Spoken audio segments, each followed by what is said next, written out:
د صحابه کرامو سیالي د یو بل سره په دین کې وا او دا د مسلمان شان هم د جریبه یو بل سره سیالي په دین کې کوي. ادي جنا یو ځل نبی علیه الصلاۃ والسلام له غریب صحابه کرام راغلو د الله پاک پیغمبر زمونږ مالدار صحابه کرام مخ کې شو په نیکو کې هغه زمونږ مخ کې شو ځکه چې موږ منځونه کوو هغه منځونه کوي موږ روزي نیسو هغه روزي نیسي موږ ذکر کوو هغه ذکر کوي خدای الله پاک پیغمبر هغه خیراتونه کوي موږ خیرات نشو کولای هغه صدقې ورکوي موږ صدقې نشو ورکولای ځکه هغه مالدار دی موږ غریبانان یو دا زمونږ په نیکو کې مخ کې لاړو نبی علیه الصلاۃ والسلام ورته فرمایل وی زه درته یو عمل خیم تاسو به مالدارونه مخ کې شئ غریب صحابه کرام ته فرمایل وی کوم نبی علیہ الصلوۃ والسلام ورته فرمایل وی د هر فرض مانځنه ورستو 3 شپېری سبحان الله 3 شپېری الحمدلله او 4 شپېری الله اکبر وایي دا د هر فرض مانځنه کوي د دې دومره ثواب دی چې دومره ثواب د مالدارانو د صدقو نشته تاسو لاغینه مخ کې شئ. یو روایت راځي نبی علیہ الصلوۃ والسلام ورته فرمایل د کېدو په ټیم کې دا وایي چې کله د کېږي 3 شپېری سبحان الله 3 شپېری الحمدلله او 4 شپېری الله اکبر وایي.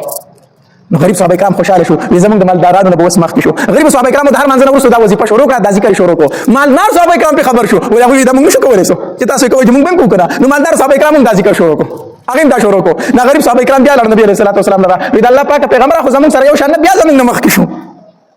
ځکه چې دا کم ذکر موږ کوو دا خو هغه هم شروع کړو نو هغې خو صدقې هم ورکوي زکاتونه ورکوي خیراتونه کوي نو د هغې ثواب خو بیا جدا دی خو بیا زموږ نه مخکې لاړو نو نبي علیه الصلوۃ والسلام وفرمایل په دې کې موږ اوس څه نشو ویلی ذلک فضل الله یؤتیه من یشاء دا خو د الله فضل دی نو هغوی ته یې ورکړی نو اوس پکې زه څه ووامه دا خو الله هغې له مالداري ورکړې ده نو دا خو د الله فضل دی نو چې دا هغې له ورکړی دی نو د صحابه کرامو د یو بل سره سیالي د په دین کارونو کې وه په نیکو کې وه